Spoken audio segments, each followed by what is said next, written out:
quarto Citronella Doc. A gente ganhou um gesto agora, a gente ganhou um sinal de Libras para batizar o Citronella. E o Alan vai ensinar. A gente tem que repetir para gente, quem não estava ontem, aprender e quem estava, lembrar. Então, ó, o sinal é uma tela de cinema, uma chave virando e as ondinhas do Citronella. Pegaram? Tela de cinema, a chave virou e as ondinhas. É isso aí. Esse é o nosso sinal em Libras para Citronella Doc. E agora, nós vamos ter o nosso debate, o cinema e a crise ambiental. Existe um futuro possível? E para esta mesa de debates, eu vou começar chamando a nossa mediadora, a Paulina Chamorro. Bem-vinda, Paulina. Seguindo, a Juliana Mello. Palmas para ela. Onde está a Juliana? E Noemi Martinelli. Vem, Juliana, também. Juliana Sada, sim, desculpa. Juliana Sada. Imagina. São duas Julianas, verdade. A Juliana Sada, ela é da Marés da Noite, que foi um curta que a gente apresentou na nossa mostra de curtas do Litoral Norte na quinta-feira. E a Juliana Mello, ela é produtora de A Chuva do Caju, que a gente acabou de assistir na sessão das 2h30. Vou chamar também a cineasta e ativista Juma Pariri. Palmas para ela.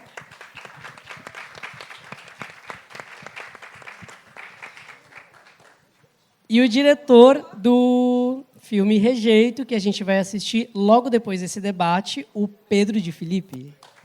Pedro de Filipes, tem um S no final. Bom, muito boa tarde a todos, todas, todes. Eu sou Paulina, sou jornalista, também sou documentarista e podcasters.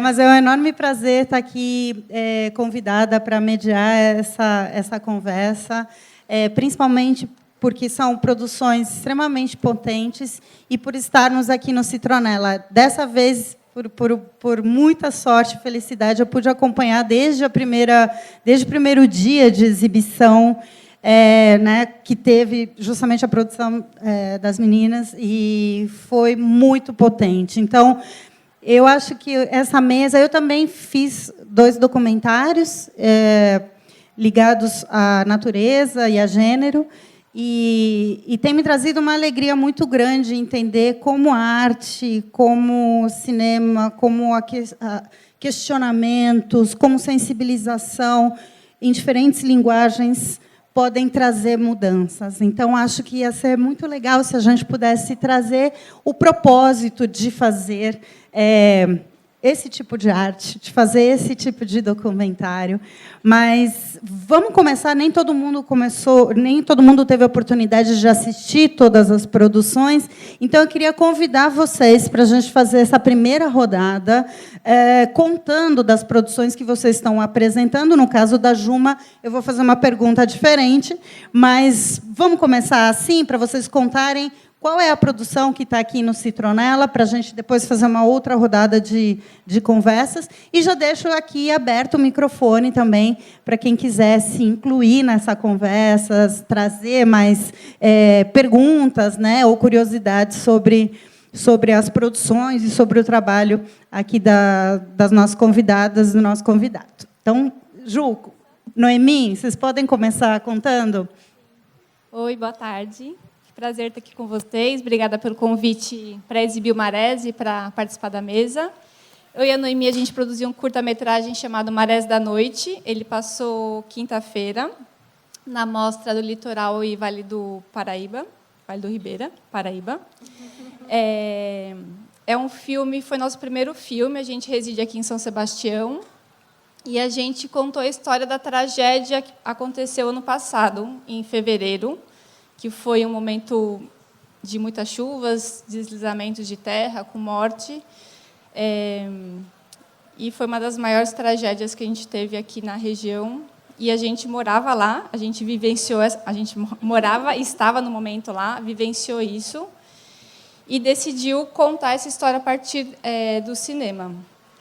E, na verdade, o filme nasce assim, de uma vontade de editais abertos, projetos sendo pensados, e por que a arte não vai falar sobre a tragédia, né? Muitos projetos, a gente vive num lugar também com bastante produção cultural, ao meu ver, mas não estava chegando esse tema, e é um tema super relevante, a arte e a cultura não pode passar de discutir esse tema, né? Então, a ideia de fazer esse filme surge dessa inquietação, da importância também da arte falar desses temas. Quer contar um pouco mais do filme? Oi, gente. Muito feliz de estar aqui com vocês. Bom, o Marés da Noite, ele é nosso primeiro filme, então tem muita coragem e ousadia aí. Eu acho que a gente tinha uma liberdade de criar, porque era uma linha do edital que era experimental. Aí é tão bom, né, quando é experimental. Aí você fala, posso fazer aqui o que eu consigo e posso fazer.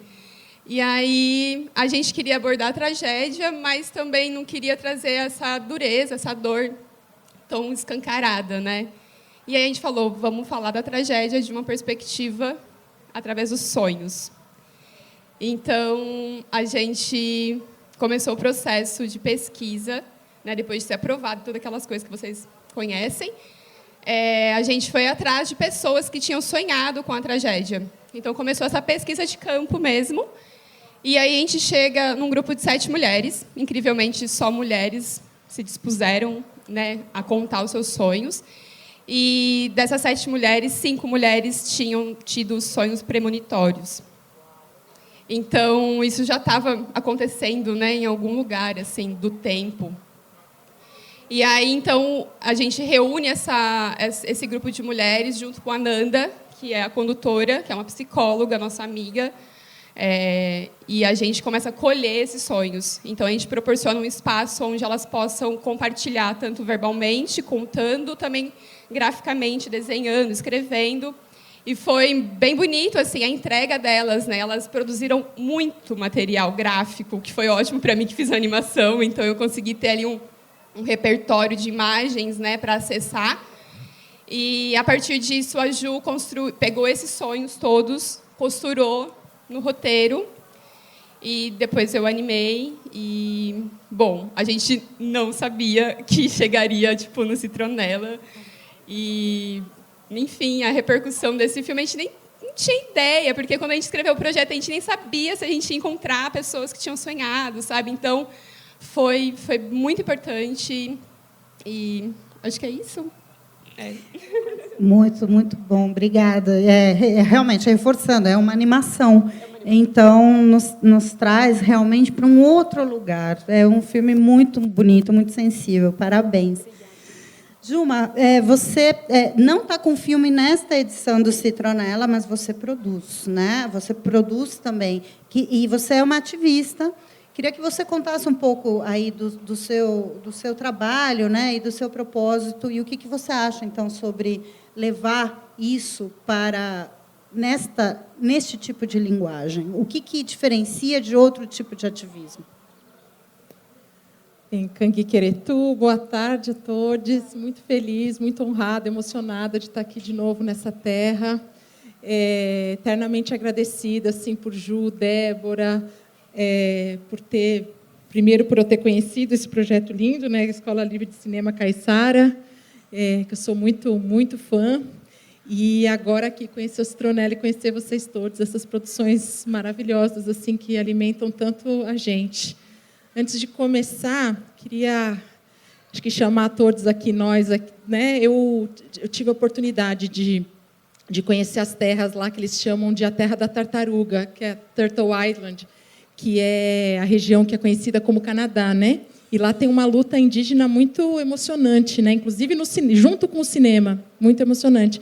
E tem uma coisa que eu aprendi lá, que qualquer espaço que você comece um encontro como esse, na universidade, ou espaços independentes, você tem que começar com reconhecendo a terra que você está. e, sobretudo, reconhecendo que são territórios não cedidos, que eles chamam, né? Esse daqui é um território não cedido pelo povo XYZ. Então, acho que é muito importante a gente começar aqui, que a gente está, né, em Ilhabela, que é um território não cedido por diversos povos indígenas, né, que seguem habitando aqui, né, sob o nome de Caiçara ou sobre outros nomes, né, mas que estão aqui.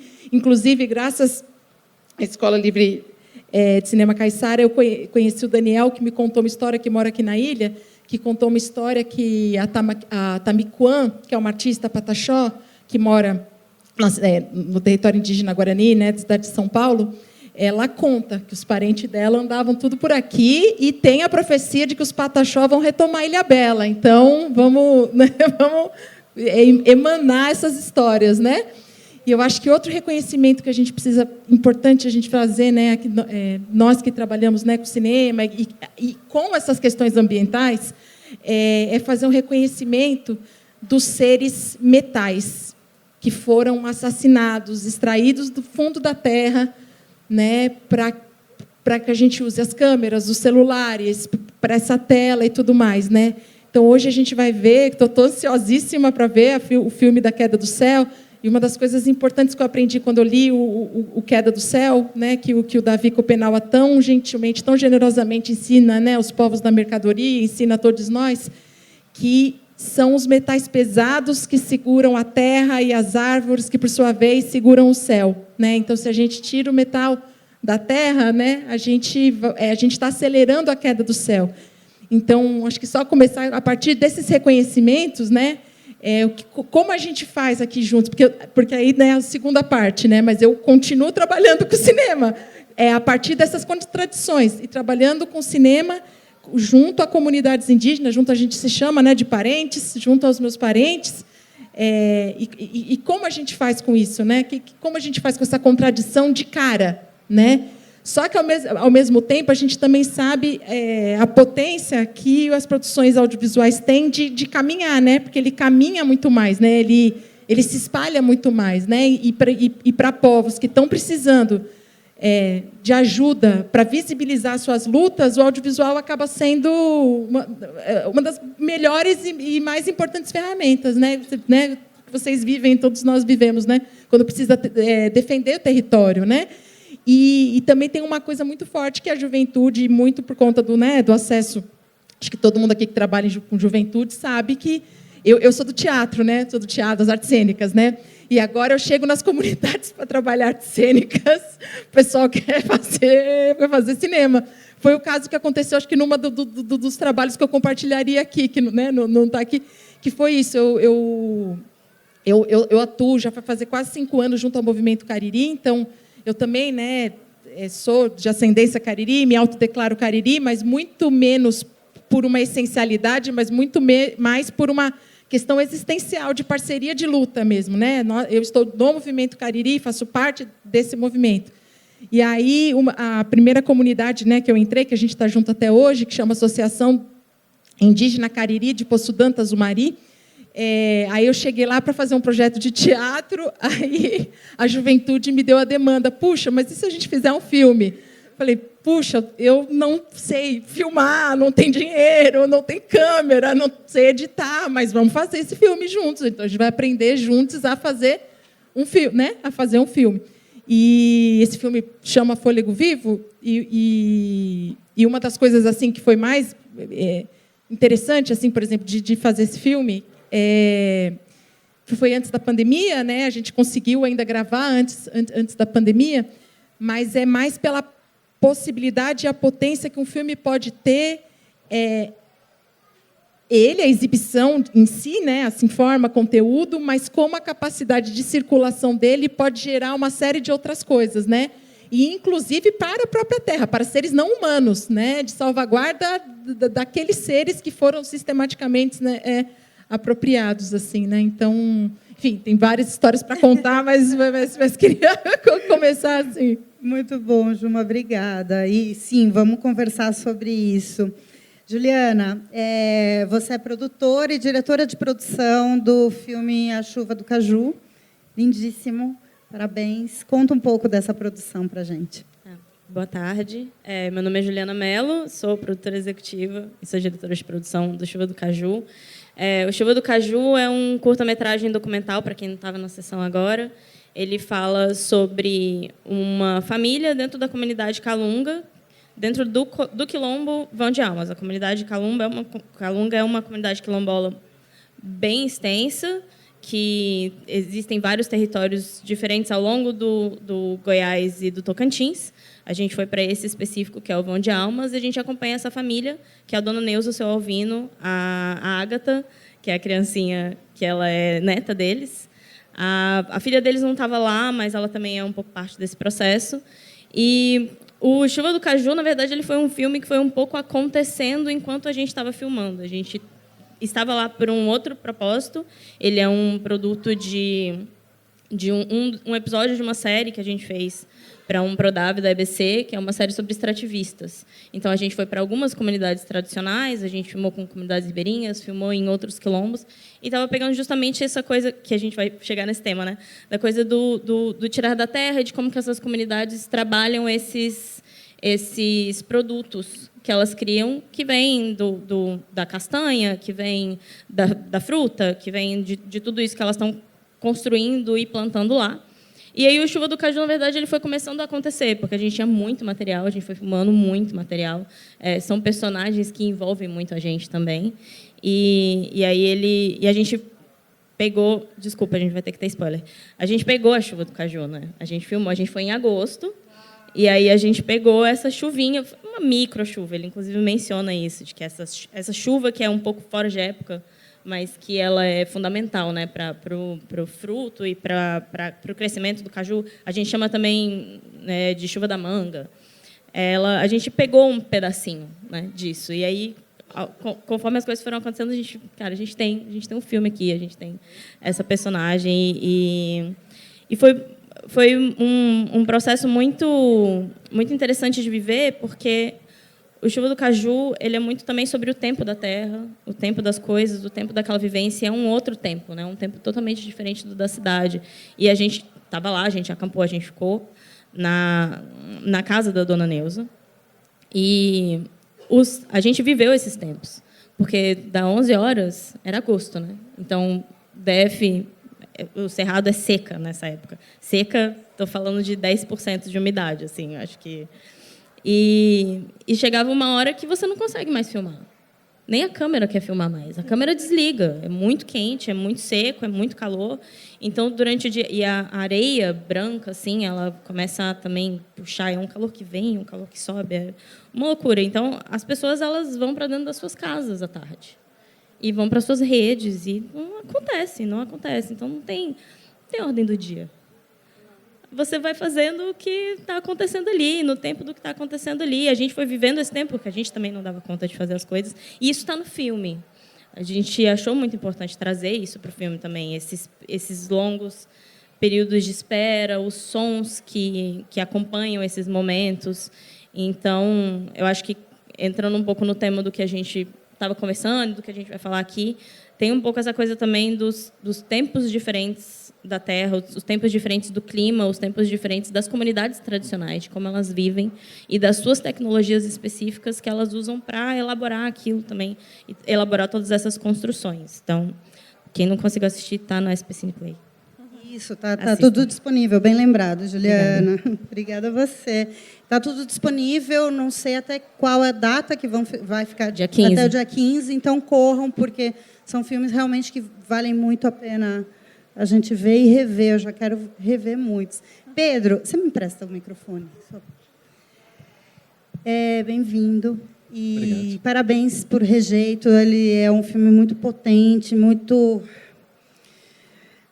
parece um grito, assim, né? Porque de certa forma, esse grito. Queria que você contasse, então, para nós como surgiu fazer Rejeito e do que ele trata. Boa tarde.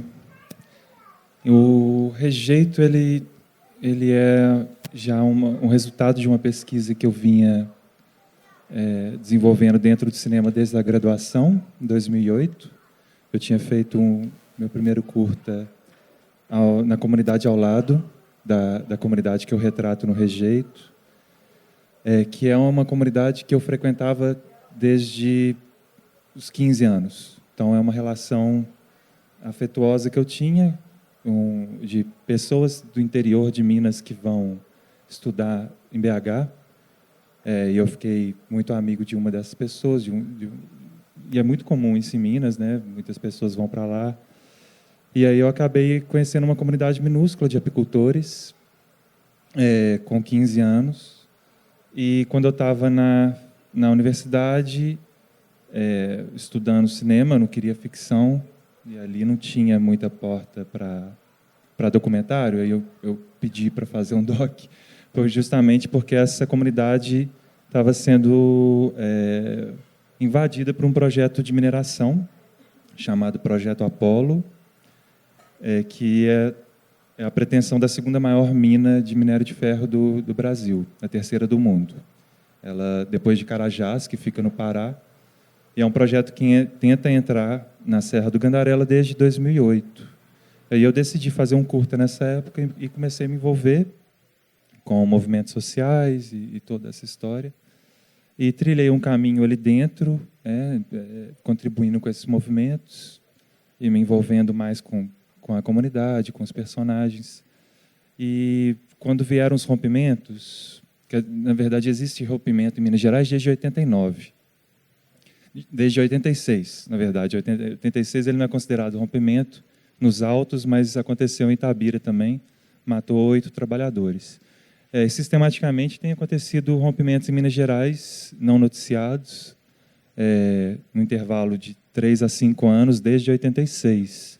Mas os rompimentos de Mariana e Brumadinho, eles tiveram uma escala muito maior dos rompimentos passados, e foi a primeira vez que o mineiro começou a questionar o próprio nome, né, a própria função, que quando a gente está na escola a gente aprende o que é ser mineiro e o que é mineração, de um ponto de vista do processo de colonização mesmo. E esses rompimentos abriram o precedente para se discutir a própria identidade do mineiro. E eu falo do mineiro como o descendente da ocupação branca, claro, né? Enfim, o filme, como eu já vinha estudando o cinema, a relação entre cinema e mineração há um tempo, a minha vontade de fazer partiu do lugar de que eu sabia que tinha muito mais a se dizer sobre as razões dos rompimentos. E eu via, enquanto eu filmava em 2015, eu estava lá logo um dia após o rompimento em Mariana, e eu me vi com imagem de cobertura. Né? Depois de ficar dias filmando, eu não tinha nada, eu não tinha perspectiva. Eu filmava corpos na lama e era aquilo. E eu vi várias equipes filmando, fazendo documentários, e eu não consegui encontrar nenhum filme durante anos. E quando aconteceu de novo em Brumadinho, no dia seguinte eu estava ali, e foi engraçado que depois, mesmo processo, eu me vi fazendo a mesma coisa, caindo na mesma armadilha, né, filmando aqueles corpos na lama e filmando, enfim, atrocidades que aconteceram durante o crime. E eu parei para descansar na estrada, parei o carro um pouco e fui tomar um ar. E naquele momento, eu vi que algumas pessoas paravam ali, que eram pescadores e pessoas locais que viviam ali em Brumadinho, e eles se inclinavam nesse lugar que eu encontrei para parar, era um bar que estava fechado, para ver o rio Paraopeba morto pela primeira vez, poucas horas depois do crime. E eles comentando uns com os outros, né, a relação deles com o rio. E, enfim, vendo o rio morto, né, uma pessoa e alguns comentavam, eu nadei nesse rio, eu pesco nesse rio desde sempre. E aquilo, para mim, me despertou, na verdade, o filme, que carrega o nome por isso. Então, eu decidi, desde aquele dia, filmar exatamente o que estava sendo rejeitado, né, o que não era óbvio. Decidi excluir todas as imagens sensacionalistas que eu estava fazendo. Entendi que a investigação tinha que ser apontando a câmera para o invisível, né, para o rejeitado. E aí eu fui para as audiências públicas, fui para um cenário bem burocrático com os personagens. E, na verdade, os rompimentos de Mariana e Brumadinho, eles tomam só 15 minutos do filme, que tem 75. E o filme é um retrato do que eu descobri nessa jornada, né, que foi uma opção também de fazer um filme para aprender e não para ensinar alguma coisa.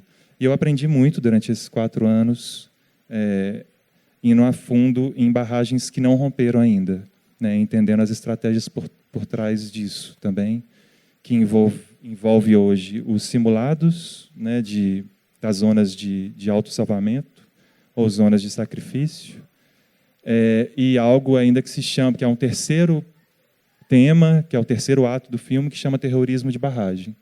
Talvez seja demais entrar nisso, porque o filme vai ser exibido logo depois. Exato, chega de spoiler. Você tem que só fazer a chamada. Mas é muito interessante que todas as histórias, todas essas produções, se a gente for pensar, elas se conversam, não é à toa que a gente está aqui falando, e para a gente pensar e para a gente argumentar sobre cinema e a crise ambiental, né? Me lembrou aquele poema do Drummond, Máquina do Tempo, que ele fala justamente disso, né? Que né, um mineiro fazendo, através de um poema, uma reflexão de como, o que a Juma falou, né? Tirar da terra para fazer utilidades, o que a gente está perdendo, o que a gente está ganhando. Mas essa mesa ela tem uma segunda parte, que é um futuro possível, né? E eu acho que isso é importante da gente trazer um pouco sobre propósito, debate, sobre o que a gente está fazendo. Se a gente pensa que ainda tem um futuro, é porque a gente ainda tem esperança de mudança, e aí talvez a ferramenta seja documentário. E aí eu queria passar, então, Juliana, Noemi, que vocês contassem da experiência, porque vocês justamente trabalharam num ponto central de quando a gente pensa em futuro, que é sonhar. Ou, como Ailton Krenak fala, esperançar. Né? Quando você pensa que tem um amanhã, automaticamente você já tem uma ideia, né, de que tem caminhos para solucionar. O que vocês sentiram ao ouvir os sonhos destas mulheres, e como é que esse filme está sendo devolvido para as pessoas que foram afetadas? Como é que elas viram essa produção?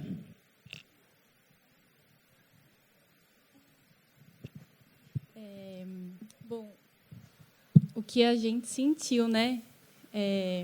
Foi bastante intenso esse momento de coleta. A gente conhecia, foram 7 mulheres, um encontro só que a gente teve. A gente conhecia algumas, a gente fez uma pré-pesquisa também, conversou com todas antes, mas a gente não sabia como ia ser o encontro em si, né? Então teve essa entrega muito forte, muito intensa, assim, né? A gente começou pedindo para elas deitarem, relaxarem. A gente achou que isso poderia ser até despertar alguma trava, algum incômodo, mas tiraram os sapatos, se jogaram, né? Queriam falar, queriam compartilhar. Então foi muito bonito ver isso, assim. A gente estava bem de observador, e a Nanda, que é a psicóloga, estava conduzindo, e a gente via elas animadas e querendo contar, né? Então teve toda a dificuldade, né, dos sonhos muito traumáticos, mesmo quem teve esse sonho prévio, né, que a gente pode chamar de sonho premonitório, também eram sonhos carregados de dor, e os sonhos da tragédia também com muita dor. Então é difícil escutar, mas foi muito importante viver isso e ver como contar os sonhos é algo importante. Então é difícil e muito recompensador ao mesmo tempo, né? Esse filme todo o processo dele foi muito assim. E para mim foi muito especial escutar elas falando da importância de contar o sonho e de ser escutadas, né? Então acabou que a gente quase não encontrou homem que sonhou, e dos que a gente encontrou nem quiseram conversar com a gente para saber do projeto. E o sonho cai nesse lugar que pode ser intuitivo, muito emocional, muito íntimo, que a gente acaba identificando como feminino, né? Mas acredito que não é exclusivo das mulheres. Então se criou um espaço de muita parceria e das mulheres poderem contar, ser ouvidas e ser legitimadas, né? Então o sonho como um caminho válido de informação e de se entender, e não como uma loucura, um devaneio do que aconteceu à noite. E esse processo trouxe isso para elas, delas contarem, sentir valorizadas. Então, isso foi muito recompensador, nem imaginava que era uma coisa que ia acontecer. Foi um momento também de reconciliação entre algumas mulheres. Então, a gente teve ali pessoas que se reencontraram, né, depois de... A coleta foi mais ou menos 1 ano depois da tragédia, né? E pessoas que tinham sonhos que tinham a ver com a outra que estava no grupo, assim, de questões sensíveis, e que, quando se encontraram, se entenderam ali e curaram, né, uma ferida que tinha ali. Esse filme também nasce muito dessa vontade de cuidar dessa ferida, desse trauma que a gente tem. Qual que era a segunda parte da pergunta? Sobre isso, né? Sobre essa possibilidade de sonhar, de ter um futuro. Como é que elas viram? Elas já assistiram o filme? Como é qual foi o resultado que elas se sentiram? Eu acho que alguns sonhos também eram meio de futuro, assim, né? De sonhar muito. Quase todo mundo sonhou sobre a Vila Saí, né? Que o lugar é mais afetado. Foi um pouco o nosso foco da pesquisa. E algumas tinham sonhado já com uma vila regenerada, né? Bonita, boa de morar, né? Com condições dignas. Então, esses sonhos já estavam lá, também de futuro, né? E a gente fez a roda de conversa perguntando de sonhos da tragédia e fechou com sonhos, quais eram os sonhos que elas tinham acordadas, né? E também foi muito bonito, né? Assim, alguns sonhos muito duros também, né? Porque a realidade é dura. Mas com muita garra, né? Com muita vontade, com muito amor, com muito desejo de continuar vivendo, né? Então, foi bonito também fechar desse jeito e elas se encontrarem nesse lugar de queremos estar aqui, queremos viver, queremos um lugar melhor para estar. E eram sonhos delas também muito coletivos, né?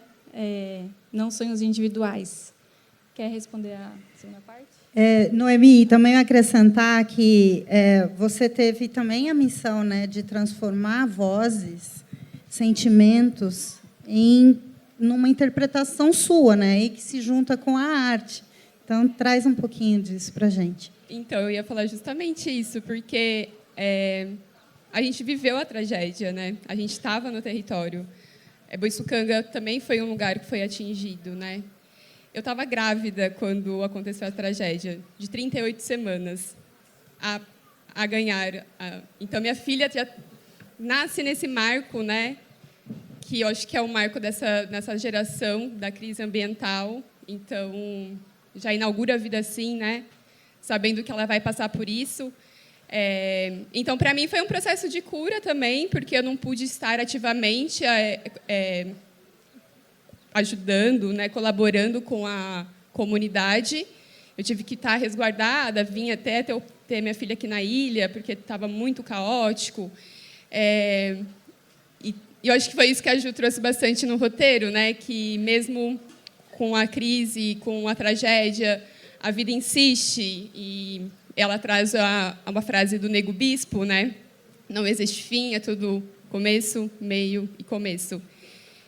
E, de fato, porque a vida vai acontecer muitas coisas, a gente sabe disso, é um fato, né, consumado na nossa existência humana. E a gente falar da crise ambiental, acho que ela não é mais transversal, né, ela precisa transbordar todos os nossos assuntos, em todos os nossos lugares possíveis, assim. Então, para mim, foi esse momento de estar animando, né, de ter essa liberdade imagética que o sonho também permite, o sonho dormido, né, que a gente para de sonhar também, pelo nosso tempo. Quando você fala do povo Calunga, que tem outro tempo, né, a gente está sendo atravessado por um tempo tão rápido que a gente não tem mais nem tempo de sonhar, ou o nosso corpo não desliga o suficiente para poder acessar o sonho, né, que é um lugar possível de tantas resoluções daqui do presente, da vida acordada, né? Então, eu acho que não tem resposta a essa pergunta. Acho que seria uma resposta de milhões que todo mundo queria, que, né, não é única, ela é tão plural e ela vai sendo transformada a cada dia, né? E elas assistiram o filme? Assistiram. Elas eram a nossa régua, né? Tipo assim, Eu queria saber o que ninguém estava pensando, eu queria saber se elas iam se sentir contempladas e respeitadas também, né? Porque a gente quis proporcionar esse lugar assim que não era identificadas, e elas se identificaram nas rodas de conversa, então acho que elas se sentiram contempladas e bem felizes assim por estar ali sendo representadas como uma forma de resistência e de luta. Então elas estiveram nas nossas rodas de exibições e todas ficaram muito felizes mesmo, assim. Foi muito especial o resultado. É super importante a gente, né, justamente falar disso e a gente falar de território, que é a pergunta que eu vou passar agora para a Juma, mas a gente tem um processo aqui no litoral norte de ocupação e invasão brutal e muito rápido. Então, são comunidades quilombolas, caiçaras, aldeias indígenas, que foram sendo sufocadas pelo uso do território, pela ocupação e invasão. Então, ter cada vez mais espaços de vozes em diferentes plataformas é muito, muito importante. O Citronela traz um pouco dessas produções e é muito forte, né? Eu queria falar, então, sobre território, sobre... Você já trouxe um pouco, né, do que vem na Queda do Céu, no livro. E a importância da gente se reconhecer em território. Você fez essa introdução que foi muito bonita. A gente se conheceu ali. Aí você falou, você é chilena, então você tem aí, sim, tem os Mapuche. Então, acho que a questão do território, de pertencimento, né, com ele, é muito importante para a resistência. O que você acha? Inclusive, assim, até o fato de eu estar aqui, que eu falo que eu acho que, né, além do agradecimento a Gil e a Débora, mas eu acho que tem uma aposta nelas que é isso, né, de você trazer as corpas envolvidas nesses processos, né, que estão nessas relações, né? Mesmo que eu não tenha o filme aqui, né, mas como também você traz, né, uma cineasta indígena para um negócio que também vai aprender com todos vocês, que também vai replicar, né, na aldeia e nos processos. E por que eu acho que isso também é uma das coisas que pode servir para ajudar nessa crise, tanto do território de disputa do cinema, tanto dos territórios. Numa perspectiva, queria contar uma história que me aconteceu recentemente. Me entraram em contato comigo, né, por Zap e tal, para me sondar para um projeto de cinema, de desenvolvimento de roteiro. E aí eu comecei a perguntar, que eu sempre pergunto, porque eu não conhecia, né, as pessoas, né, eu comecei a perguntar, mas tem prêmio? Tem, o prêmio é muito pequenininho. Quanto que é? 150 mil. Isso para a gente, de comunidade indígena, de 150 mil é tipo... Alguém fala que é pequenininho, você já... Opa, mas temos aqui uma... Aí não, aí tudo bem, segui uma conversa, né? E, gente, eu estou falando de gente séria, tá? Não estou falando, não é gente com edital, com baita currículo, gente seríssima, que faz produções, né? Assim, que estão aí provavelmente coisas que a gente já viu, nem sabe que, né? E aí eu comecei a assuntar sobre valor, né? Em primeiro lugar, a sinopse era sobre crise ambiental e os protagonistas eram uma pessoa indígena e uma pessoa negra. O protagonismo e sobre ambiental. Aí eu perguntei, e qual que é o valor que está destinado na planilha geral dos 150 mil para pessoas indígenas e para pessoas negras? Aí, né, ficou aquela tergiversão, assim, aquela coisa, vinha descobrir que não tinha nem 1% destinado a pessoas indígenas. Tinha R$1.000, né? Ou seja, não tinha nem R$1.500 destinado a pessoas indígenas. Aí eu comecei a conversar e falei assim, olha, no meu ponto de vista, para eu trabalhar no seu projeto, a gente tem que fazer isso. Nunca mais houve contato, negado. Olha, mas a gente não pode, mas a planilha, mas não sei o quê. Eu falei assim. E aí, para mim, eu acho que começamos numa crise do cinema que eu acho que tem a ver com sonho, tem a ver com o que a gente pode fazer aqui, né? Que eu imagino que todo mundo está fazendo com a cabecinha assim, né? Tipo, eu acho que a primeira coisa que a gente tem que, a primeira crise que a gente tem que, né, trabalhar e que é territorial também. É isso, porque se são em geral esses povos, né, os povos indígenas, povos quilombolas, povos da terra, povos tradicionais, povos extrativistas, os diversos povos que ajudam a sustentar o céu, né, ou seja, se a gente está falando de filmes ambientais, são esses povos que também têm que, né, remuneração é uma das coisas. Remuneração é o que devia ser basilar, devia ser mínimo, né? Mas, assim, em todo o sistema que isso está posto.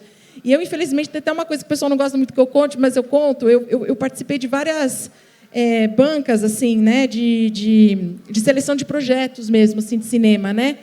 E o que acontece? Todo mundo já sabe, já percebeu que assunto, se você não bota um assunto ambiental ali, né, uma questão negra, questão indígena ali no projeto, dificilmente vai pegar, né? A gente já sabe disso.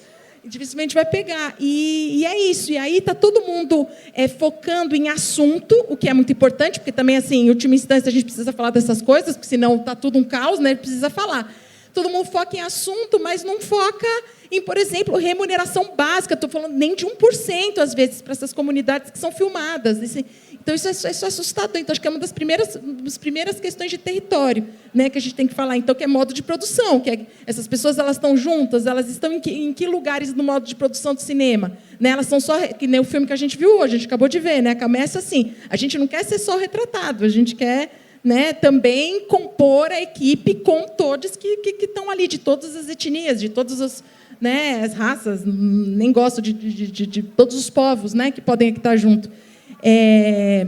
Eu acho que esse é um primeiro lugar de disputa de território para beneficiar os territórios, e eu acho que a segunda é pensar o que pode um filme. Além, circulação em festivais é fundamental, importante, a gente sabe o que abre, o que traz, mas que o fim não seja só esse. E como a gente pensa processos em que o fim não é só participar não é só no sentido de menos, tá, gente? Porque é um trabalho do caramba, todo mundo sabe, quem faz circulação é maior sofrimento para fazer quem passe no festival, né? Mas como você cria outros processos, né? Então, sei lá, né? Imagino, sei lá, vou dar um caso do nosso trabalho, esse que eu comecei a falar, que chama Fôlego Vivo, né? Que a gente vai falar sobre a transposição do Rio São Francisco e dos impactos numa comunidade indígena. A gente não conseguiu, o filme não foi capaz, olha eu, né? Não foi capaz de parar a obra, ao contrário, desde que o filme foi feito para cá, que vai fazer 5 anos, a comunidade se transformou absurdamente, assim, a paisagem mesmo. A paisagem do filme não é a mesma paisagem que você vê agora, porque a galera arregaçou, saiu arregaçando a terra e estão lá fazendo transposição do Rio São Francisco. Mais coisas que o filme, por exemplo, trouxe para a comunidade. Então, anexação aos autos de demarcação de terra, né, para o reconhecimento comunitário. Né, você, com o filme, tentar... Porque a gente brinca, né, que foi o único filme que eu vi que a gente não usou nada de dinheiro e a gente conseguiu fazer dinheiro com o filme para a comunidade, né? Então, como você pega um filme e tenta dar um jeito de colocar em outros editais para aquilo render para a comunidade, né? Para a comunidade, para fazer seus próprios trabalhos. A formação própria técnica de todos nós, né, que ali envolvidos, e aí começam a fazer outros filmes e a ter outros desdobramentos, né? Mas isso é um trabalho que você tem que fazer também enquanto artista, né? Que não é só a circulação da obra, mas como essa obra ela vai mexer em toda a estrutura ali juntos, né, do próprio território, né, para coisas do tipo assim. Então, por exemplo, alguém viu num festival o filme, aí o CIMI, que não sabia, o CIMI é o Centro Indigenista Missionário, que é uma organização indigenista muito importante no Brasil. O CIMI Nordeste não tinha conhecimento da existência dessa comunidade. Graças ao filme, vai lá e começa a ter uma série de ações, enfim. Então, como a gente pode ampliar, né, as relações do cinema e a ação do cinema e de um filme, né, para que a gente ajude que o céu não caia sobre as nossas cabeças, né? Perfeito. Muito bom, Juma, muito bom mesmo. A gente está falando não só de território, mas justamente de como a gente pode trabalhar internamente nessas produções para que seja cada vez mais igualitário, cada vez mais justo, esse trabalho. E aí eu queria, Juliana, trazer para você um outro componente que estava gritando aqui para mim quando eu assisti e agora ouvindo as conversas na Chuva do Caju, que é também a questão, é um filme lindo, né? Parabéns, ele é assim muito lindo, assim, de imagens, mas o quanto que contando essas histórias do tempo, dos tempos da natureza, da biodiversidade, isso também está associado com outro elemento aqui que tem a ver com o ambiental, que é a cultura, né, a diversidade cultural brasileira, a diversidade, a qualidade cultural em comunidades tradicionais, como os Calunga, né, que tem todo um sistema de alimentação, tem todo um sistema de observação, tem todo o seu tempo, né? Então, como é importante também entender que isso é cultura, né? Nossa, várias coisas. Eu acho, vou chegar nesse ponto, mas eu só queria trazer que eu acho fundamental essa fala sua, porque, de fato, é muito fácil a gente trazer unicamente a temática e trazer unicamente essas pessoas para frente, para a tela. E aí está todo mundo assistindo, mas onde elas estão dentro das suas equipes, onde elas estão dentro do processo criativo de uma forma geral, onde elas estão no capital, em receber alguma coisa por aquilo, né? Então, eu acho isso fundamental. E eu sou produtora executiva, então essas são coisas que estão sempre na minha cabeça, sempre latentes, assim. Então, a gente teve essa preocupação desde os primeiros contatos que a gente fez com os Calunga, que, na verdade, a relação que a Comova, que é a empresa produtora, tem com os Calunga já é uma relação antiga. O Alan, que é o diretor do filme, e o Gustavo, que é o outro produtor, eles já conheciam pessoas que já conheciam a Dona Neuza. Então, ela chega através de já pessoas da própria comunidade Calunga que já estavam no convívio. É muito comum em Brasília as pessoas, principalmente depois da pandemia, as pessoas irem comprarem seus pedacinhos de terra e irem começar a construir na Chapada ou alguma coisa do tipo, porque todo mundo ficou meio pirado assim. Nesse processo, eles foram conhecendo essas pessoas, então a gente não só, obviamente, pagou todas as pessoas que aparecem no filme, a gente teve o produtor local Calunga, que também recebeu, a Associação Calunga recebeu, isso tudo, isso não só uma questão de receber cachê pelo trabalho, que é o mínimo, mas de também participarem, de entenderem o que a gente ia filmar, de entenderem o que ia acontecer lá. Tudo isso foi conversado com as pessoas antes e a gente debate tudo isso lá. O Seu Alvino, por exemplo, que é um personagem que muito foi acontecendo também ao longo do tempo. A gente já conhecia a Dona Neuza, a gente já queria filmar com ela, mas ele também trouxe vários outros elementos e conduz muitas coisas da história, assim, de conversa. A gente vai ali, a gente vai fazer isso aqui, a gente vai fazer isso aqui. Eles viram o filme. Quando ele estreou no Festival de Brasília o ano passado, a Dona Neuza foi, a Ágata foi, elas assistiram na tela, gostaram muito e receberam muito também, né, disso, do público, porque a gente ir para os festivais uma etapa tão importante, né, da vida do filme, assim. Então, óbvio que a gente queria trazer ela para cá, mas ficou um pouco mais complexo, mas assim, sempre que possível a gente tenta levar alguém e compor nisso. Então, assim, eu acho fundamental que a gente pense sobre essas coisas, porque a gente tem que se colocar no lugar dos realizadores. No nosso caso, assim, eu sou uma realizadora branca que estou fazendo um filme sobre uma comunidade quilombola. Qual é esse lugar? Né? Ele não é invisível, ele está posto. E quando a gente fala de crise ambiental e de... Enfim, isso também vai discutir gênero, também vai discutir raça, também vai discutir classe social, também vai discutir várias outras questões. As comunidades tradicionais, elas vão sempre ser as primeiras, elas são a primeira barreira, né? Quando você pensa numa crise climática, elas sempre vão ser a primeira barreira. São as primeiras que sofrem, porque são as primeiras que estão ali. As suas tecnologias, elas dependem da terra. O Cerrado e o DF e o Goiás tiveram a pior seca da história esse ano. Foram quase 180 dias de seca. Chegou um ponto, a gente chegou a 7% de umidade do ar em Brasília, que foi o ponto mais baixo. Acho que nunca, assim, minha vida, nos meus 35 anos, isso nunca tinha acontecido.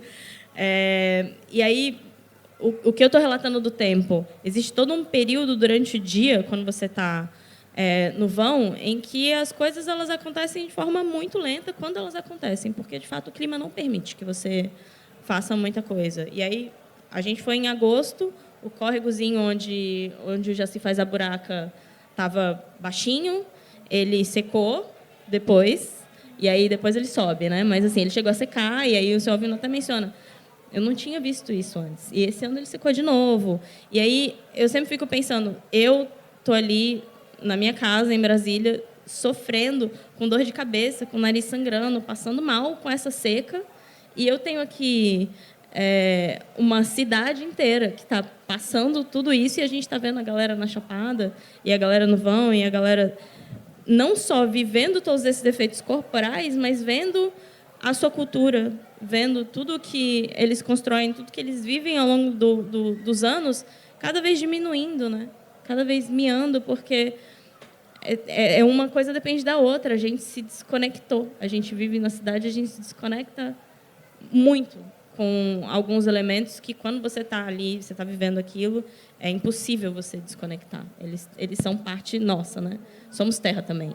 Então, trazer esse elemento da cultura que você falou, voltando na sua pergunta, não é apenas uma questão cultural de... Os Calunga têm a Festa do Divino, por exemplo, que é uma celebração incrível. A gente até tem algumas imagens no filme da cidade, né? Porque eles todos se juntam na cidade, mas eles não moram ali, e aí eles voltam.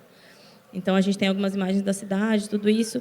É importante olhar para esse aspecto, e esse aspecto é um aspecto que eles cuidam disso também, né? Mas a cultura não vai só nesse lugar, né? Dos elementos culturais, ela também vai na forma como você é forçado a mudar o seu estilo de vida, a forma como você vive as coisas e as tecnologias que você utiliza no seu dia a dia para poder fazer coisas básicas, coisas fundamentais, porque você depende diretamente da terra e do clima e de como essas coisas vão impactar o seu dia, vão impactar a forma como você vive. Então, isso está muito presente também, né, de alguma forma, no filme de vocês. Eu achei lindo, porque não é só você falar do desastre especificamente que aconteceu, é você falar dessa mudança, de como essas pessoas vão agora passar a viver. E cada seca pior que a gente tem, a gente muda a forma como a gente vai se relacionando com essa terra.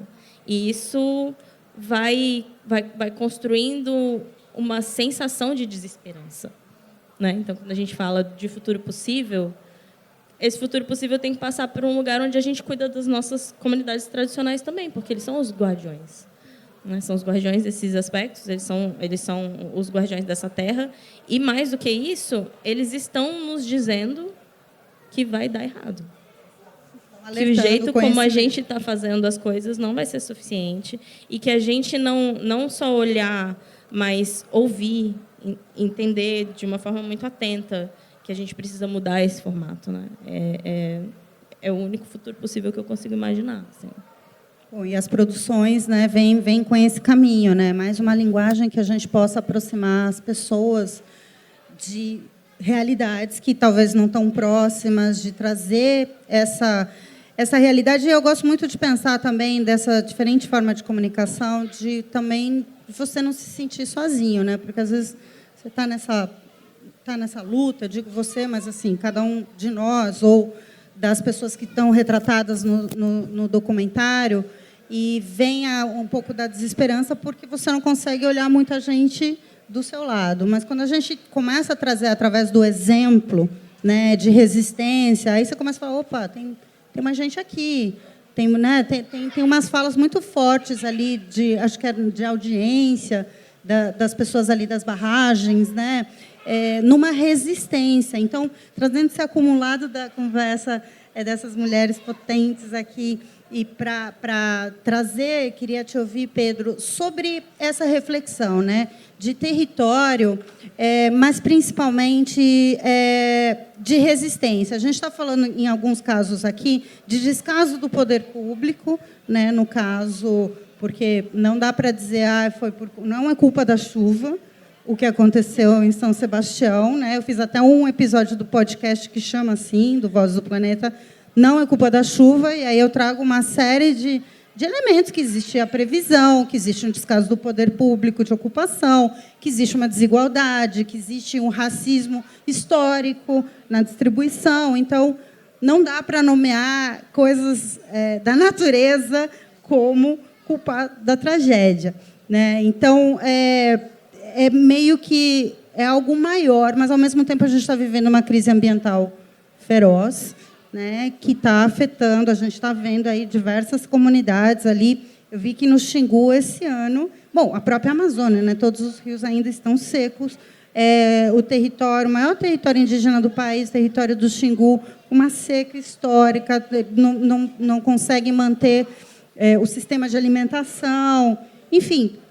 E a gente tem o caso que você nos traz no filme, que é também uma coisa muito grande, né? Que as pessoas talvez não estão ali na luta, na resistência, mas é tão histórico isso em Minas Gerais, né? É tão ocupado todo esse território que é uma questão, não vou dizer imponderável, né? Porque eles estão ali na resistência. Mas eu queria que você trouxesse um pouco dessa reflexão nas filmagens, você nos contou um pouco disso, né? Da importância do território, do pertencimento do território, dessas pessoas que foram expulsas por um crime ambiental provocado, com endereço, com CNPJ, né? Não vem uma compensação, enfim. É uma injustiça tão grande que acontece, que é por isso que eu me mencionei um grito, né, quando eu falei do seu filme.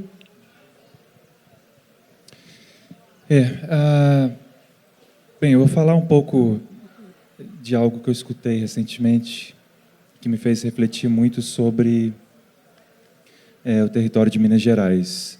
Que no FICA, no ano passado, o lançamento do livro do João Moreira Salles sobre a Amazônia, esqueci o nome. Arrabalde. E ele fez uma fala muito interessante. Primeiro, assim, ele fala explicitamente: eu fiz um filme sobre a Amazônia, homem branco, enfim, todo mundo sabe do lugar de extremo privilégio, né, de uma família muito rica mesmo, para descobrir algo sobre a Amazônia, né, não que ele domine aquele assunto. E ficou ali 6 meses escrevendo, e ele faz uma comparação que eu trouxe um pouco para Minas Gerais, que é a ocupação da Amazônia pelo homem branco com a ocupação do oeste norte-americano. E que nos 2 casos existia uma falta de simbolismo desses territórios, no sentido que no Velho Oeste aquele simbolismo que a gente conhece hoje do faroeste, ele foi construído para legitimar a ocupação branca e dizimar os nativos norte-americanos que estavam ali. Então, isso claro, com o aporte da poesia na época, que depois evoluiu para o teatro e o cinema, faroeste, isso tudo foi parte de um movimento de se criar uma simbologia para substituir uma ausência de simbologia, né, da visão branca que queria legitimar uma ocupação.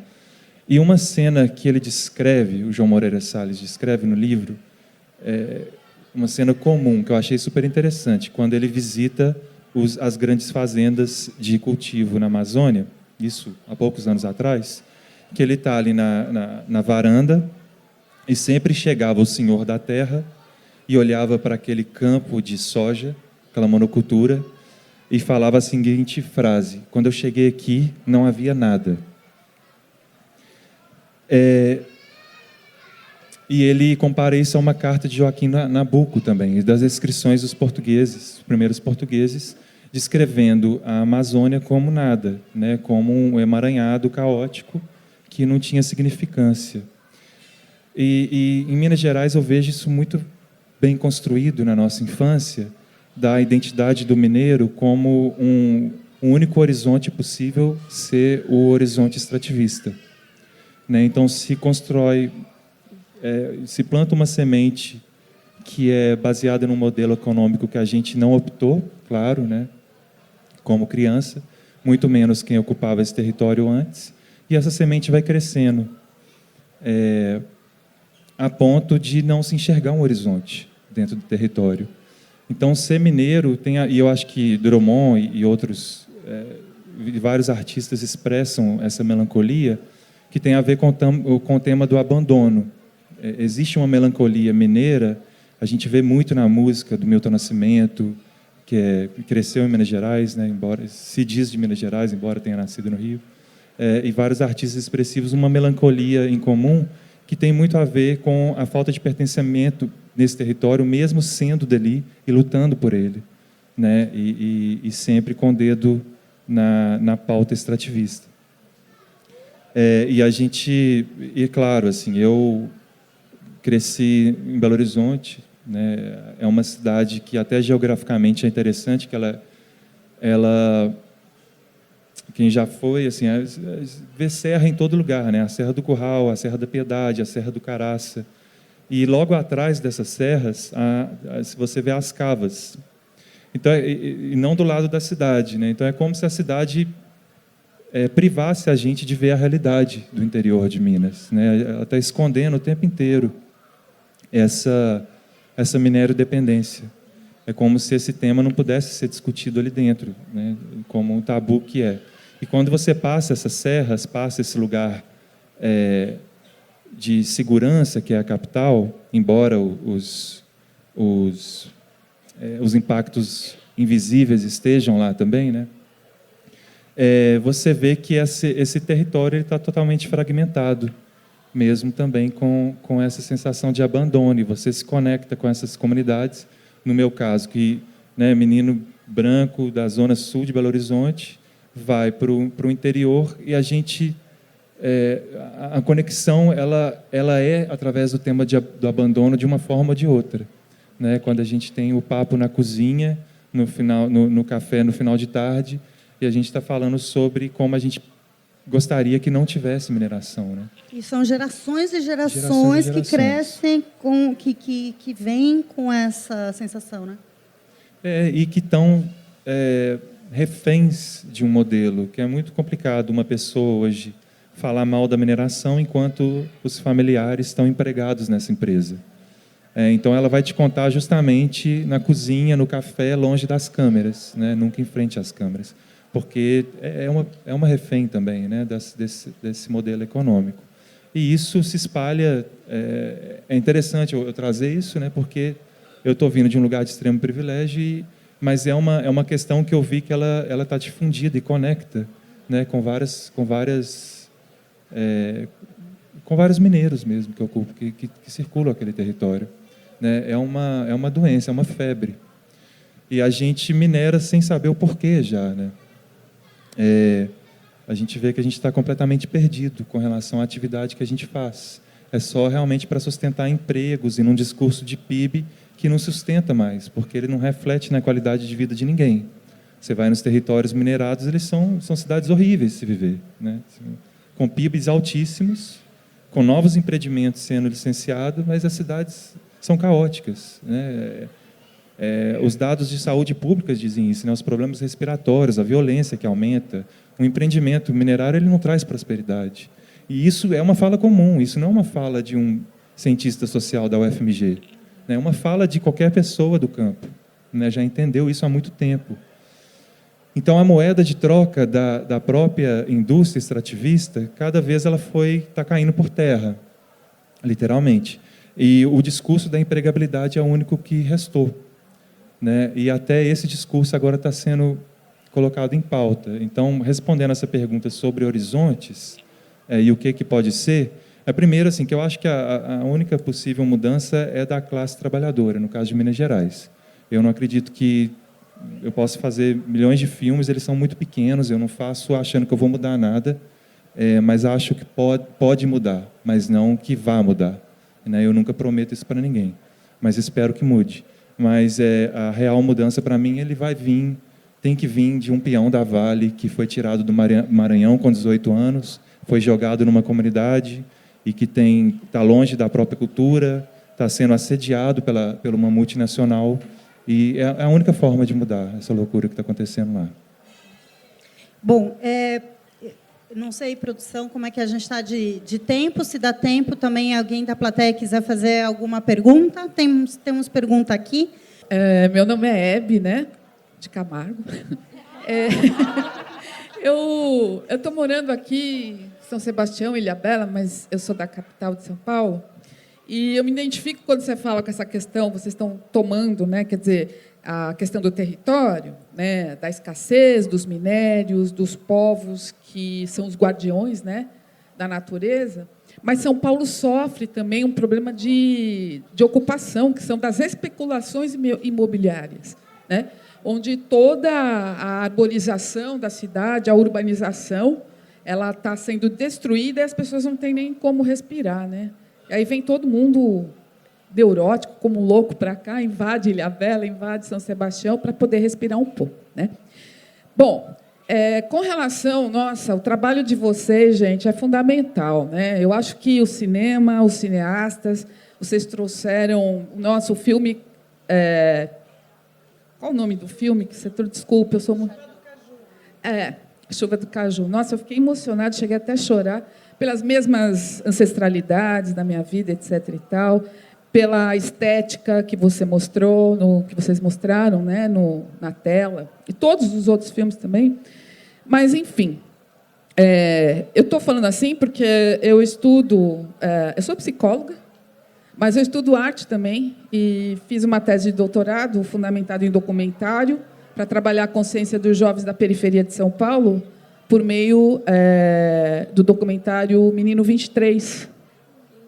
Não sei se vocês conhecem. Menino 23, que é um filme que traz a ideia não, né? A história de alguns meninos que foram tirados do Rio de Janeiro e foram mandados para as fazendas do interior de São Paulo e que foram escravizados, né? Então, eu queria saber como que esses meninos da periferia da cidade de Tiradentes viam essa história, né? E que eles pudessem falar um pouco sobre isso. Bom, minha historinha com documentário começou por aí, né? E eu acho que o documentário é uma forma que se tem de trazer uma realidade pautada, social, que está aparecendo aí. Mas eu gostaria de saber de vocês como que a gente pode ampliar esse espaço, mostrando isso para a sociedade, né? Como que a gente... Eu acho que aqui já é um grande começo, né? O Citronella Doc já propicia isso para a população, mas como que a gente pode, além da questão específica das pessoas que cuidam, né, do planeta, como que a gente pode expandir isso? Outro dia, eu estava conversando com um aluno, ele não sabia o que era minoria. E ele está num curso superior de psicologia e não sabe o que é minoria, né? Então, como que a gente pode trabalhar essas questões de um cinema documentário para essas crianças, para esses jovens que estão aí? Porque eu acho que talvez seja um caminho. Mas não sei se... Eu não quero ser pessimista, Boa. mas talvez não seja... Sei lá, eu acho que vai dar tempo, sim. Obrigada, Hebe. Vamos começar essa rodada? Então, depois eu também vou trazer alguns exemplos que eu tenho feito com Mulheres na Conservação, que é o filme que eu produzi. Querem começar? Querem trazer alguma ideia?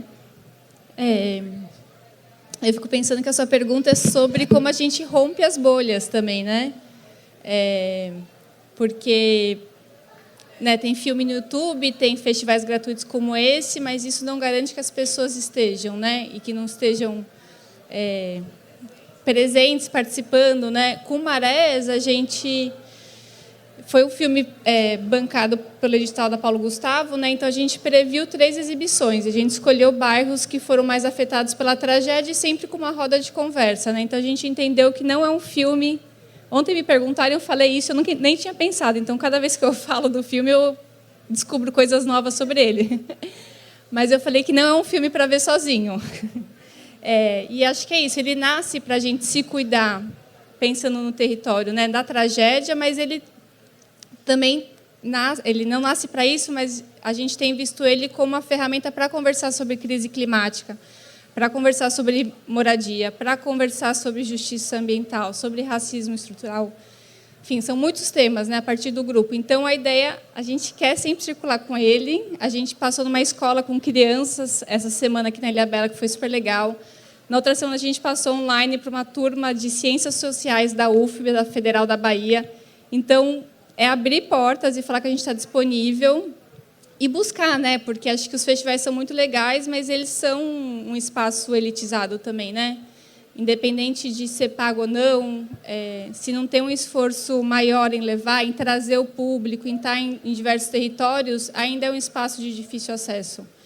Então, acho que tem que ter essa vontade, né? Esse desejo de furar a bolha e trabalhar para isso, e não é fácil, né? Porque também A gente ganha um pouquinho do dinheiro com o edital, todo o resto é nosso trabalho voluntário no meio do resto da nossa vida. Que bom que a gente tem conseguido, mas nem sempre a gente consegue como gostaria. Então, essa batalha, assim, que não é só do filme, enfim, da vida também, né, de cuidar disso. Eu acho que furar a bolha é a grande questão, né? A gente também faz parte do Escambau Cultura, que é um espaço cultural lá de Boiçucanga, de São Sebastião, e essa é uma das pautas das nossas reuniões, assim, como que a gente alcança mais público, como que a gente traz mais público para o espaço, né? A gente está todos os dias tentando entender e procurar novas alternativas, né? Então, também não tem uma resposta palpável, mas eu acho que o cinema ele tem essa possibilidade de alcançar mais facilmente, porque a gente está acostumado agora, né, com a tela, com a imagem. Então, acho que ele consegue penetrar em outras bolhas do que tipo uma peça de teatro não conseguiria, por exemplo, né? Então, acho que é uma linguagem que consegue alcançar mais público.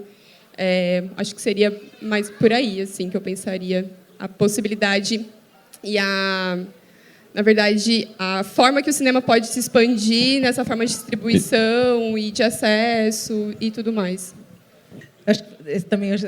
Acho que, para mim, o caminho é uma das coisas que você aponta, um dos caminhos mais importantes, assim, porque a coisa de você... a possibilidade de compartilhar os modos de produção. Porque compartilhar os modos de produção não é financeiro também, né? Como a gente falou, como você falou, não é básico. Né? Mas não é só o financeiro, é compartilhar as ferramentas. E quais são as ferramentas da arte? Né? Que assim, é saber mexer numa câmera, mas é também pensar a forma que você vai contar uma história e a relação dessa forma com tudo. E aí, por exemplo, eu acho que tem uma questão, que eu vou falar da experiência indígena, mas eu acho que ela não é uma questão, um problema só indígena, mas vou pegar esse ponto de vista. O que acontece? Porque vem da antropologia, e eu quero trazer um filme que a gente viu, que a diretora, infelizmente, não pôde vir, que é o Alexandrina, da Keila Sankofa, que eu fiquei apaixonada, além, né, maravilhoso, filmaço. E eu acho que ele ensina um monte de coisa para a gente. Então, ela começa o filme, né, mostrando as fotos de como é a tradição antropológica de olhar, né, os corpos racializados, os corpos floresta, né? E aí a foto fala com a gente, olha, a gente quer mudar, a gente quer se autorretratar. Só que, muitas vezes, às vezes, quando a gente mesmo vai se autorretratar, a coisa do olhar antropológico ela é tão profunda, do documentário que eu aprendi com o pessoal do cinema, que chama Talking Heads, Cabeças Falantes, sentado na cadeira. Ela é tão impregnada na nossa existência, com o que a gente recebe, que, né, que às vezes a gente só recebe certos tipos de dramaturgia, que, quando a gente vai fazer filme, a gente faz assim, desse jeito também. Inclusive, eu mesma. Inclusive, eu que estou aqui. E eu fico meio me lutando comigo mesma. Assim, pelo amor de Deus, de onde está vindo isso? Vamos mudar? Vamos, sei lá, né? Vamos fazer de outro jeito, né? Que, por exemplo, o filme de vocês ensina muito isso para a gente, né? De várias outras formas de captação, de pensar esse dia a dia, só que ele é poético, ele é simbólico, aquela cena em que a criança repete no início, sabe? Ela é realista, mas ela é mágica também, ela é um portal para a gente. Então, eu acho que o maior desafio da gente agora, nos trabalhos de formação, e por isso volto de novo aqui, a camiseta, a escola, né, Caiçara de Cinema, é como pensar essas ferramentas para a gente lutar de frente com o império hegemônico do documentário feito dessa forma, né? E também de outro, que eu também acho um problema, que é mais da minha área ali do teatro, que é o realismo. Também. Quando você vai fazer, se não é o documentário, aí você vai fazer cinema ficcional com povos indígenas, no nosso caso, é realismo. Entendeu? E, às vezes, alguma magia, porque a coisa indígena te puxa para a magia, mas aí, não sei. Então, como a gente acha outras formas, e inventa outras ferramentas, né, para as suas necessidades. Né? E justamente, acho que quando você tem a formação e a gente mesmo está junto fazendo as nossas obras, como a Keila pede para a gente no filme, e como a gente pode ver na forma do filme da Keila também, né? Que aí é um filme mágico, cheio de outras formas de se autorrepresentar, poético, quase sem fala, e as falas, quando tem, de outro jeito. Enfim, achei uma aula, né, para todos nós. Eu acho que, para além disso, eu fiquei pensando aqui na sua pergunta, e duas palavras me vieram à cabeça, que é, primeiro, a formação. Acho que formação é fundamental, mas também acesso. Eu acho que é dar formas de que as pessoas estejam dentro dos ambientes para contarem também as suas histórias, né? Então, você colocar essas pessoas dentro da universidade, você colocar as pessoas dentro das salas de cinema, dentro dos museus, nas curadorias dos festivais, nos júris dos festivais, na preparação continuada de trazer outros olhares também. Porque eu acho que quando a gente pensa em furar bolha, não sou necessariamente eu e o meu filme que quero furar a bolha, mas eu acho que são bolhas que se cruzam, e elas se cruzam muito através da arte, né? A arte tem muito esse poder. Então, é permitir e dar formas de acesso das pessoas a fazerem a sua arte. E, através dessa arte, essas coisas meio que se conversam. Então, quando você fala de formação, é isso. É você formar de uma forma muito continuada mesmo, não é? Toma aqui, você fez seu filme, você fez seu curta-metragem, parabéns, acabou. Mas e o próximo? E o próximo? E mais um filme? E o seu longa-metragem? E a Betânia trouxe uma informação no debate de ontem, que é sempre bom da gente pensar, da quantidade de cineastas negras que tiveram os seus filmes distribuídos em salas de cinema no Brasil. E a gente consegue contar numa mão.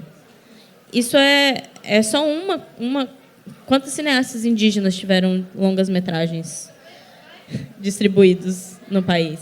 E existem coisas belíssimas. Então, assim, é você dar acesso para que as pessoas cheguem nos espaços e sejam capazes e tenham ferramentas de contar suas histórias. Porque as histórias, o contar histórias, o ouvir histórias, eu acho que é uma das melhores ferramentas que a gente tem para furar bolhas e para permitir que as pessoas se conectem. A gente se conecta através de histórias. A gente lê o mundo, a gente percebe o mundo através de histórias, muito mais do que de textos acadêmicos.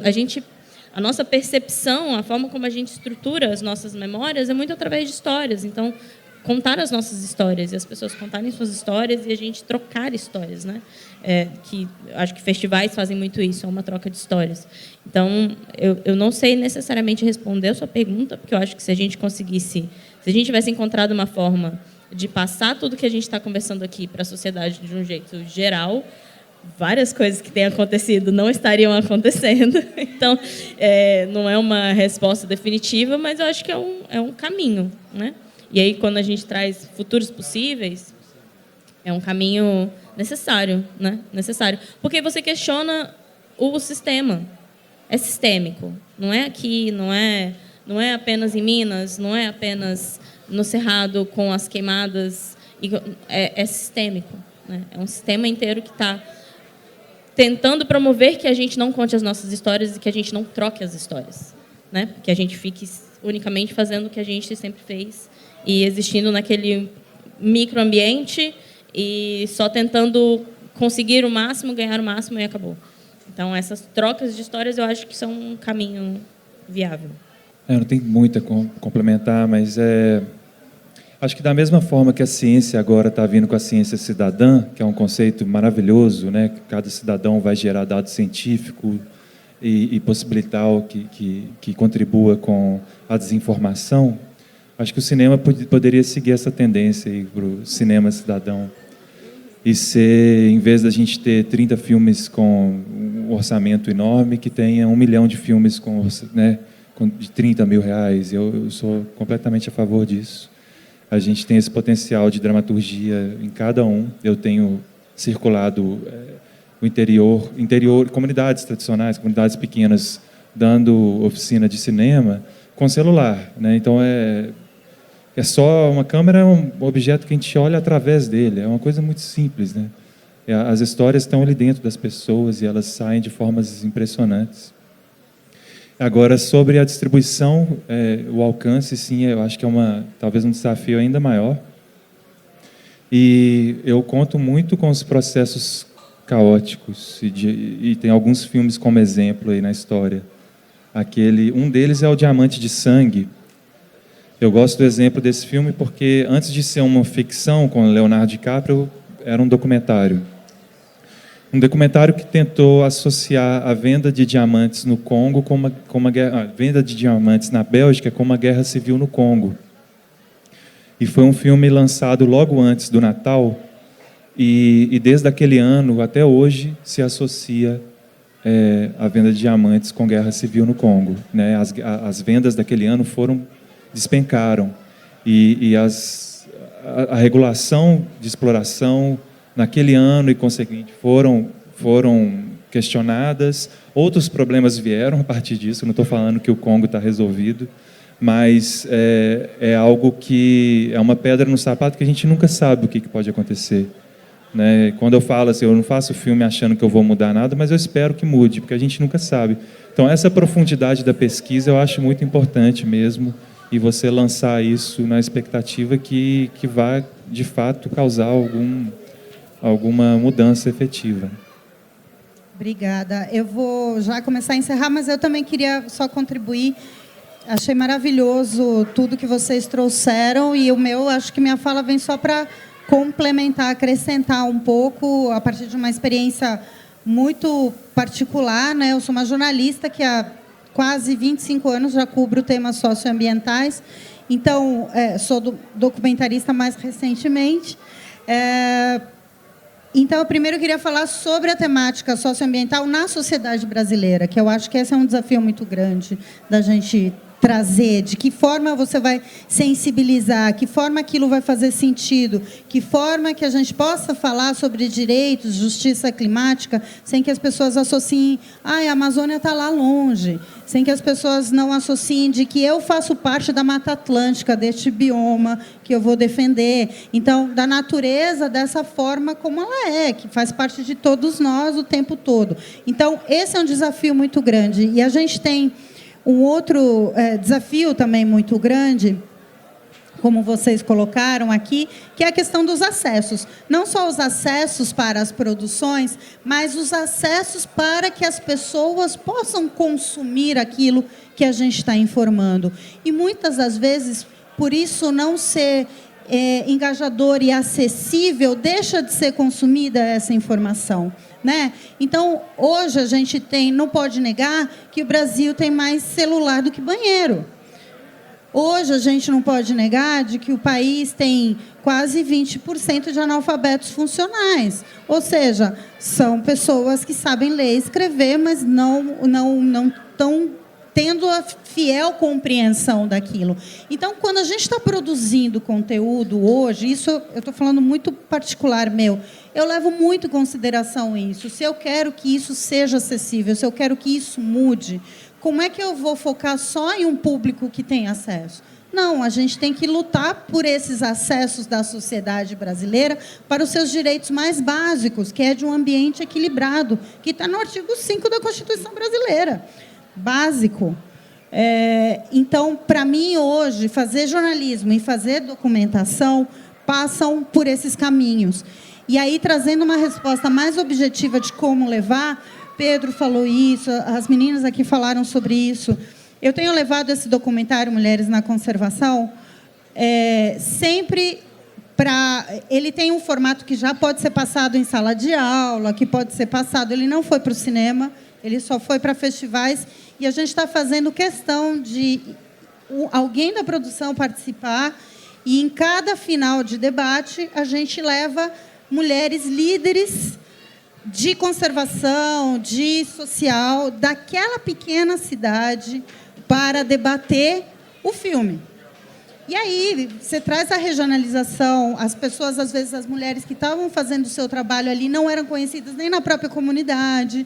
Então, isso tem trazido um exemplo muito bacana. E, mais recentemente, a gente teve um ciclo em escolas rurais do sertão do Ceará, com 30 jovens que saem do filme assim, me mandam pelo Instagram, agora eu quero ser bióloga, eu quero ser como a Neiva Guedes, que ela estuda arara azul, que sobe em árvore, que escala árvore. Então, você transforma a referência dessas pessoas, e aí eu queria só encerrar essa mesa, porque o meu mecanismo hoje de trabalho, motor da história, pode ser brega, mas...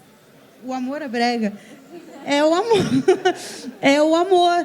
Eu acho que esse hoje, para mim, é o poder transformador. Então, eu trago exemplos de pessoas que, através do seu amor, estão transformando coisas. E as pessoas têm saído de assistir isso numa escola rural, lá no sertão do Ceará, dizendo, caramba, se eu continuar estudando, ou se eu abrir aqui o meu caminho, eu posso ser, daqui a pouco, uma pessoa que está salvando um tamanduá, que está salvando minha comunidade, que está salvando a minha cultura. Então, eu acho que, através do cinema, através da documentação, mas principalmente através do amor e o exemplo de amor e dedicação de pessoas, a gente está transformando muita cabeça também. E aí, com essa fala, eu queria agradecer muito Juliana, Noemi, Juma, Juliana, Pedro, e obrigada a todos, todas, todos aí por ter assistido.